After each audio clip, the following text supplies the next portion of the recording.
بسم اللہ الرحمن الرحیم. آنریبل پرائم منسٹر انور کاکڑ صاحب، سپہ سالار پاکستان آرمی جنرل عاصم منیر صاحب، انٹرم گورنمنٹ کے قابل احترام وزراء، انٹرم گورنمنٹ کے زمانے کے چیف منسٹرز اور منتخب حکومت کے وزراء کرام، منتخب وزراء اعلیٰ اور سرکاری و عسکری افسران، السلام علیکم. یہ میرے لیے ایک بہت خوشی کا لمحہ ہے کہ آج اس ہال میں پاکستان بھر سے تشریف لائے ہوئے مختلف سیاسی جماعتوں کے منتخب چیف منسٹرز، وزراء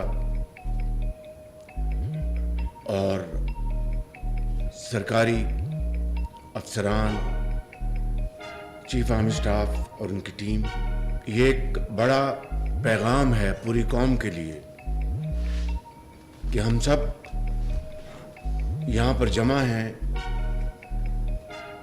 اپنا اپنا ہمارا منشور ہے، اپنی اپنی ہماری اسٹریٹجی ہے، لیکن پاکستان کے لیے اور پاکستان کی ترقی، خوشحالی اور یکجہتی کے لیے آج ہم یہاں پر جمع ہیں. میں سب سے پہلے جناب انور کاکڑ صاحب اور ان کی ٹیم کا شکریہ ادا کرنا چاہتا ہوں کہ انہوں نے اس انٹرم پیریڈ میں بڑی ذمہ داری اور محنت سے کام کیا، اور اس کے ساتھ ساتھ میں army chief general Asim Munir صاحب اور ان کی ٹیم کا دل کی گہرائیوں سے شکریہ ادا کرنا چاہتا ہوں کہ انہوں نے جس طرح ہماری 16 ماہ کی حکومت کے دوران بھرپور تعاون کیا اور سپورٹ کی، اسی طریقے سے انٹرم گورنمنٹ کے زمانے میں بھی آپ نے جو قومی مفاد میں جو تعاون کا مظاہرہ کیا ہے، یہ ایک مثالی ہے. جون 2023 کی بات ہے جب SIFC مارز وجود میں آیا. اس کی تفصیل میں جائے بغیر میں یہ کہنا چاہتا ہوں کہ یہ کیوں مارز وجود میں آیا. بڑی جو 3-4 وجوہات یہ تھیں کہ پاکستان کے اندر اور پاکستان سے باہر سرمایہ کاری کے حوالے سے جو مشکلات تھیں، جو چیلنجز تھے، ان کو مختلف وجوہات کی بنا پر جو ارباب اختیار ماضی کے سالوں میں بغیر کسی نام لیے یا ہمارے بیوروکریٹس ان کو اگر حل نہیں کر پاتے تھے بغیر کسی تاخیر کے، تو اس کی کئی وجوہات تھیں. نیب کے حوالے سے جو کچھ جوڑا ہوا ہے ہم سب کو علم ہے، میں تفصیل میں نہیں جاؤں گا. اور اس کے علاوہ سرخ فیتہ جو کہ بدقسمتی سے ہمارے پاؤں کی زنجیر بن چکا، اور اس کے علاوہ انیفیشنسیز اور کیپیسٹیز کا نہ ہونا، یہ ہمارے لیے ایک میں سمجھتا ہوں کہ بہت بڑے چیلنجز تھے. محترمہ مریم نواز شریف آپ تشریف لائی ہیں، آپ کو ہم خوش آمدید کہتے ہیں. میٹنگ ابھی ہم نے شروع کی ہے، یو آر موسٹ ویلکم. تو ان وجوہات کی بنا پر یہ SIFC مارز وجود میں آیا. اور آپ یقین مانیے، میں یہ بات بلا خوف تردید یہ کہنا چاہتا ہوں کہ سپہ سالار جنرل عاصم منیر نے اس معاملے میں ایک کلیدی کردار ادا کیا. وہ کام جو پہلے شاید کسی نے نہ کیا ہو، انہوں نے آگے بڑھ کر بھرپور تعاون کا یقین دلایا، اور اس طرح اس حوالے سے یہ مرحلہ طے ہوا۔ آج الحمدللہ میں نے یہ دیکھا کہ SAFC کی 8 مہینوں میں ایپیکس میٹنگز ہوئیں، اور اس کے بعد بے شمار ایگزیکٹو کمیٹی کی میٹنگز ہوئیں، اور ورکنگ لیول پر شاید 200 سے زیادہ میٹنگز ہوئیں، اور اس کے نتیجے میں کئی ٹھوس فیصلے ہوئے، اور ان ٹھوس فیصلوں کے اوپر عمل درآمد بھی ہوا۔ میں اس کی تفصیل میں نہیں جاؤں گا، مختصر ایک لسٹ میں پڑھوں گا جس سے کہ اندازہ ہو جائے گا کہ ان 8-9 ماہ میں اس میکنزم نے وہ جو ماضی میں جو ڈیلیز ہوتی تھی، ان آرڈینیٹ ڈیلیز، اور جو تاخیری حربے استعمال کی جاتے تھے یا جان چھڑانے کے لیے فائل کو ادھر ادھر کیا جاتا تھا، وہ سارا کام دھندا بند ہو گیا، اور تیزی کے ساتھ ارک ریزی کے ساتھ فیصلے ہونے شروع ہوئے۔ اس کے بعد جو ہم نے 16 ماہ میں 13 رکنی جو کولیشن حکومت تھی، اور پاکستان دیوالیہ ہونے کے بہت قریب جا پہنچا تھا، اس کو کہتے ہیں at the brink of bankruptcy, اس کو ہم نے سب جماعتوں نے مل کر، سب زعماء نے فیصلہ کیا کہ سیاست جاتی تو جائے، ریاست کو بچانا بہت ضروری ہے۔ الحمدللہ وہ IMF کے ساتھ ایک سٹینڈ بائی ایگریمنٹ ہو گیا، اور اس کے بعد میں پرائم منسٹر صاحب آپ کو مبارکباد دیتا ہوں، آپ کی فائنانس کی ٹیم کو، ڈاکٹر صاحبہ کو، اور سب کو فردن اور اجتماع، جنہوں نے اس معاہدے کے اوپر بڑی سختی کے ساتھ آپ نے عمل کروایا مل کر، اور اس کا نتیجہ یہ نکلا کہ ابھی کل IMF کے ساتھ سٹاف لیول ایگریمنٹ ہو گیا، اور انشاءاللہ امید کی جاتی ہے کہ اگلے مہینے جو $1 بلین سے بڑی جو قسط ہے وہ آنے والی ہے۔ لیکن کیا is this our ultimate achievement? The answer is big no. یعنی ہمیں جہاں پر اپنی جو معاشی استحکام لے کے آنا ہے، اور میکرو لیول پر جس کے لیے انٹرم گورنمنٹ میں کاوشیں ہوئیں، اس کی بھی میں نے بھی تحسین کی، اس کو ابھی ہم نے اس میکرو لیول اسٹیبلٹی کو ہم نے آگے لے کر جانا ہے، اور جس کے لیے یہ بات طے ہے کہ ایک اور ایگریمنٹ کے بغیر ہمارا گزارا نہیں ہے۔ لیکن کیا اس سے معاشی استحکام آ جائے گا؟ کیا اس سے جو ہماری جو گروتھ ٹریجکٹری ہے وہ بڑھنا شروع ہو جائے گی؟ کیا اس سے ملک کے اندر خوشحالی کا ایک انقلاب آ جائے گا؟ ایک بہت بڑا ایک سوال ہے جس کا ہمیں جواب ایک اس کے صحیح پرسپیکٹو میں دینا ہوگا۔ یہ پروگرام جو ہے، جو ہمیں مزید ایک اور پروگرام چاہیے، اس کا دورانیہ 2 سال یا 3 سال ہو سکتا ہے، اس میں ہم نے اس پروگرام کے ساتھ ساتھ ڈیپ روٹڈ اسٹرکچرل ریفارمز لے کے آنی ہے، جس کے بغیر اگر کوئی یہ سمجھتا ہے کہ پاکستان میں خوشحالی آ جائے گی، اور جو اکانومی جو ہماری جو بلیڈ کر رہی ہے بہت بری طرح سے، وہ بند ہو جائے گی، میں سمجھتا ہوں کہ یہ ایک خواب ہے۔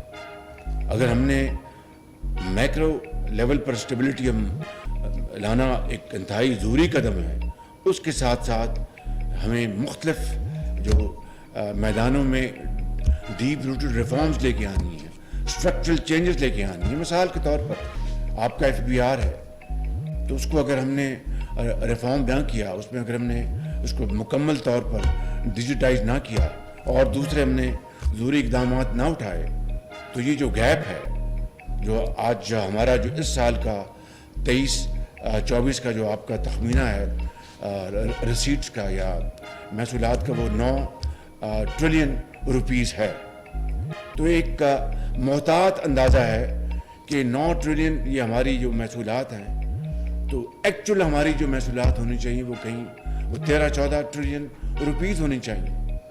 یہ 3-4 کھرب روپیہ جو it's going down the drain, اس کی وجوہات ہم سب کو اس کا علم ہے.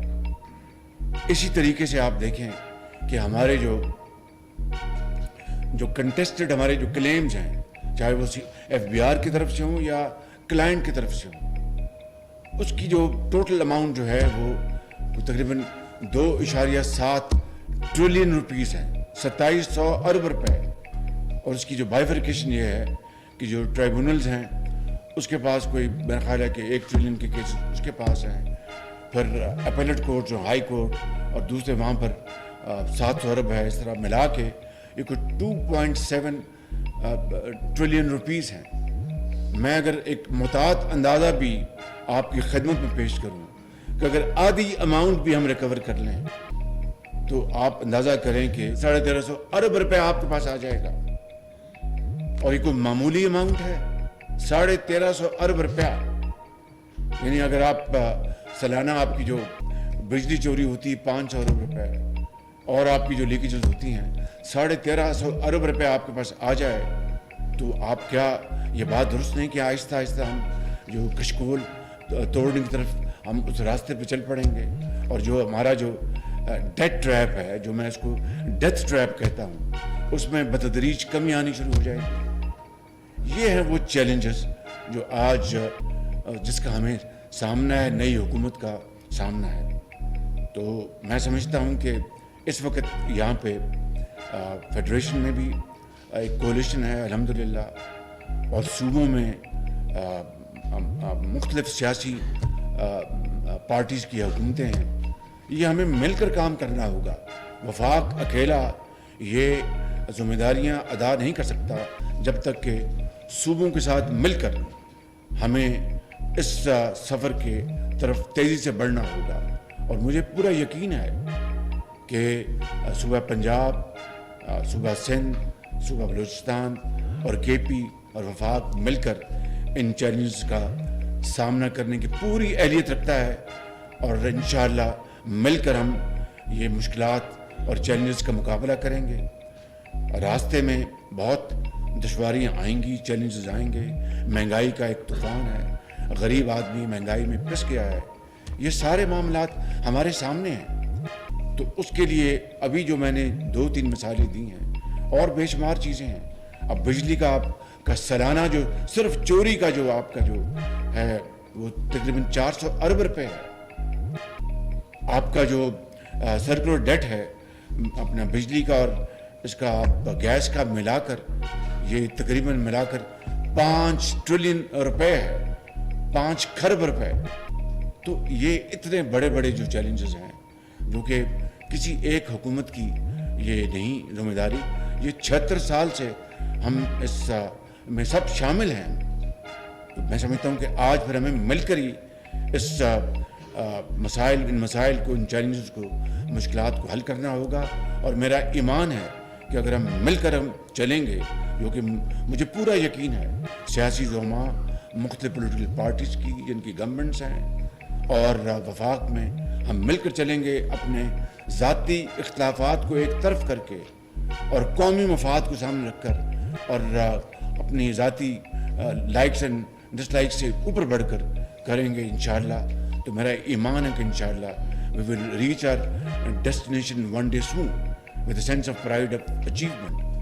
تو میں سمجھتا ہوں کہ یہ ابتدائیہ میں نے اس لیے میں نے آج چاہا کہ میں عرض کر دوں کہ یہ ہماری حکومت کو آئے ہوئے ابھی صرف چند ہفتے ہوئے ہیں.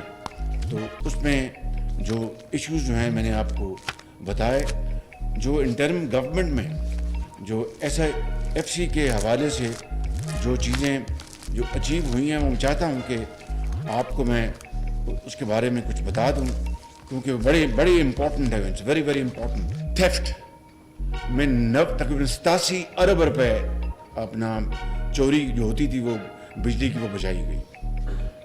When was the last time we had even a semblance of this achievement? So this only happened through a determined effort and commitment کہ نہیں ہم نے یہ کرنا ہے. اور یقیناً جس طرح ہم نے پاکستان کو دیوالی ہونے سے بچانے کے لیے بہت بڑی سیاسی قیمت ادا کی, انٹرم گورنمنٹ کو شاید اس کو اتنا اس کا خیال نہیں ہوگا کہ انہوں نے الیکشن نہیں لڑنا تھا، لیکن میں سمجھتا ہوں کہ it was a will and commitment and determination of interim government and fully supported by the chief army staff and his team. اور پھر جس طرح اسمگلنگ کا اپنا بہت روک تھام ہوئی، اس کا اسٹیٹ بینک آف پاکستان کے گورنر یہاں بیٹھے ہوں گے، ان کو بے پناہ اس کا فائدہ ہوا اس کے نتیجے میں. اور میں سمجھتا ہوں کہ یہ ایک مائل سٹونز ہیں جس کو اس کے اوپر ہم نے ایڈ آن کرنا ہے. اسی طریقے سے ایگزم بینک، اس کے بارے میں اپنا شروعات ہوئی. Land information and management system, اس کے بارے میں اپنا انیشیٹو لیے گئے. ہیوی الیکٹریکل کمپلیکس، اس کی ٹرانزیکشن مکمل ہوئی. آئی تھنک یہ پہلا بارش کا خطرہ ہے. اب یہ جو اسٹیٹ اونڈ انٹرپرائزز ہیں اور جس کا سالانہ کئی سو ارب روپے کا نقصان ہے. I don't want to repeat those figures because our hearts will get those will be ached کہ 825 ارب روپیہ پی آئی کا قرضہ ہے. اور اس طرح آپ دیکھیں کہ آپ کے ڈسکوز ہیں، یعنی بے پناہ اس میں ہماری مس مینجمنٹ ہے، کرپشن ہے. اور اسی طریقے سے میں سمجھتا ہوں کہ یہ کوآپریٹ فارمنگ کے حوالے سے بڑے عمدہ فیصلے کیے گئے. اور اسی حوالے سے آپ دیکھیں کہ ایگریمنٹ سائن کیے گئے، ایم او یو سائن کیے گئے with the state of Kuwait, 10 Arab dollar کے، یو اے ای کے ساتھ ارب ڈالر کے. اور اسی طرح ٹائٹ گیس پالیسی کے حوالے سے شروعات ہوئی. تو میں سمجھتا ہوں کہ یہ وہ چیدہ یہ کنٹریبیوشن ہے، اچیومنٹس ہیں انٹرم گورنمنٹ کی. Brownfield refineries upgradation policy, seed sector reforms. اب سیڈ کو دیکھیں گے، جعلی سیڈ بکتا تھا، جعلی ادویات، اس کے حوالے سے پالیسیز بنائی گئیں. تو یہ ہے وہ کام میں سمجھتا ہوں کہ جو ایس آئی ایف سی کے امبریلا میں یہ کیے گئے. اب جتنے بھی سفیر مجھے پچھلے 2 ہفتوں میں ملے ہیں، یورپ سے لے کے امریکہ، چین اور مڈل ایسٹ، گلف، سب سے میں نے بڑے انکساری سے لیکن خود اعتمادی سے کہا کہ ہمیں اب مزید لونز، رول اوورز اس میں ہمیں نہیں پڑنا، آپ کو ہم دقت نہیں دیں گے، لیکن یہ ہماری یہ خواہش ہے کہ اب پاکستان کے اندر آ کے سرمایہ کاری کریں، انویسٹمنٹس کریں. اور اس کے لیے آپ آگے آئیں. اور انشاءاللہ میں یقین دلاتا ہوں کہ میں اور ہماری حکومت مل کر، صوبے مل کر، ہم آپ کو بینکیبل پروپوزیشن دیں گے، فیزیبلٹیز دیں گے جس کے اوپر آپ انویسٹمنٹس کریں. یہی وہ طریقہ ہے کہ پاکستان ان مشکلات سے نجات حاصل کر سکتا ہے. ابھی ایئرپورٹس کی آؤٹ سورسنگ کے لیے اس دوران کافی کام ہوا، پی آئی کی پرائیویٹائزیشن کے اوپر بڑا کام ہوا. ہم نے اب ان کی ڈیٹس بھی فکس کر دی ہیں. تو میں سمجھتا ہوں کہ یہ وہ بڑی ایک اچھی کارکردگی ہے.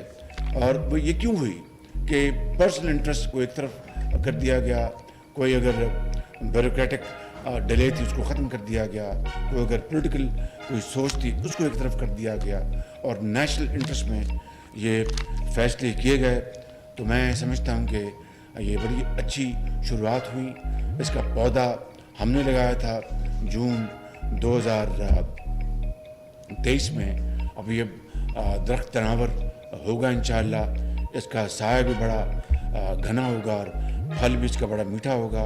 میں ختاماً میں اس حوالے سے جناب وزیر اعظم صاحب آپ کا اور آپ کی ٹیم کا ایک مرتبہ پھر شکریہ ادا کرتا ہوں کہ آپ نے اس انٹرم پیریڈ میں، اور آپ کی جو ہمارے جو سارے جو اپنا آنریبل بیوروکریٹس ہیں، منسٹرز ہیں، انہوں نے محنت کی. میں چیف آرمی اسٹاف آپ کا دل کی گہرائیوں سے اور آپ کی شاندار ٹیم کا شکریہ ادا کرتا ہوں جنہوں نے بڑی ڈیڈیکیشن کے ساتھ ہر مرحلے پہ سپورٹ دی، تعاون کیا. It is a rare combination, but it has happened, and I think we will continue, escalating and promoting this wonderful partnership. اور اس کے علاوہ میں سمجھتا ہوں کہ اب ہمیں آگے all is not hunky dory. اب آگے ہمیں بڑے کڑوے فیصلے کرنے ہیں، بڑے مشکل فیصلے کرنے ہیں، اور اس کا بوجھ ان طبقوں پہ پڑنا چاہیے جو اس بوجھ کو برداشت کر سکتے ہیں. ماضی میں ایسا نہیں ہوا. 76 سال کی تاریخ ہے کہ ایلیٹ کیپچر، ایلیٹ کلچر بنا، ایلیٹ اکانومی بنی، ان کے لیے سبسڈیز دی گئیں، ان کو مراد دی گئیں، اور جو غریب آدمی امپلائمنٹ، غربت، بے روزگاری، تعلیم، روزگار، اس کا جو حشر ہوا ہم سب کے سامنے ہے. تو اب یہ فیصلے یقیناً کڑوے ہیں، سخت فیصلے ہیں، لیکن اس کا بوجھ ان کے اوپر پڑنا چاہیے جو اس کو برداشت کر سکتے ہیں اور پھر آگے لے کر چل سکتے ہیں. غریب آدمی کو آگے وہ مہنگائی سے پسا ہوا ہے، اس کو ہم نے پروٹیکٹ کرنا ہے. ورنیبل سیگمنٹس کو وہ انشاءاللہ نئے جو وزیر خزانہ آئے، میں نے ان کی خدمت میں جو گزارش کی ہے، اور چودھری امداد وصال صاحب بھی اور پوری جو اکنامک ٹیم ہے، میں نے کہا کہ بجٹ کے اوپر جب ہم نے بنانا ہے، آگے بھی ہم نے جو IMF کے ساتھ لانگ ٹرم جو ڈسکشن کرنی ہے، ان اہداف کو ہمیں سامنے رکھنا ہوگا. کیونکہ اور یہ پاسبل ہے، جو بھی میجرز میں نے ابھی 15 منٹ میں نے عرض کی، جو چوری جو ہے اٹ از میسو، اس کو اگر ہم ریکور کر لیں اپنا ایون بائی 50%، تو کتنا ملک کے اندر ایک پورے پاکستان میں سکون ہوگا. اور یہ جو ادارے انٹرنیشنل جو یہ کہتے ہیں، آپ بات کر دیتے ہیں کہ یہ ہم ریکوریاں کریں گے، آپ نے ان کی ٹیکس لگائیں اور ٹیکس لگائیں، ان کو بھی ذرا ہوش آ جائے گا کہ بھائی واقعی اب پاکستان کے اندر ایک میننگ فل کام ہو رہا ہے، اور ایک پوری طرح چاروں صوبے اور وفاق مل کر اس عظیم کام کو اپنا انجام دینے کے لیے اپنی تمام توانائیاں اور اپنی تمام جو ایفرٹس ہیں وہ بروئے کار لا رہے ہیں. تو میں سمجھتا ہوں کہ ختاماً میں آپ کا ایک دفعہ پھر سب کا فرداً اور اجتماعاً شکریہ ادا کرتے ہوئے میں گوش گزار ہوں تمام صوبوں کے وزرائے اعلیٰ سے کہ میں آپ کی خدمت میں عرض کروں گا، میں آپ کے پاس خود بھی حاضر ہوں گا. آئیں مل کر پاکستان کو بنائیں، آئیں ہم اپنی تمام اپنی انا، اپنی جو بھی ہماری سوچ ہے، اس کو پاکستان کے حوالے سے اس کو اختلافات کو ان کو ختم کر دیں، دفن کر دیں، اور پاکستان کو اس کا مقام دلوانے کے لیے، جس کے لیے لاکھوں لوگوں نے قربانیاں دی تھیں، ان کی روحوں کو تسکین پہنچانے کے لیے، اور اس ملک کے طول و عرض میں ترقی اور خوشحالی کی جو انقلاب لانے کے لیے آئیں مل کر ہم کام کریں. مجھے پورا یقین ہے کہ انشاءاللہ مل کر ہم چلیں گے، قدم کے ساتھ قدم اٹھائیں گے، تو یہ انشاءاللہ یہ کشتی مندار سے نکل کر ضرور کنارے اللہ تعالیٰ لگائے گا. آپ کا بہت شکریہ.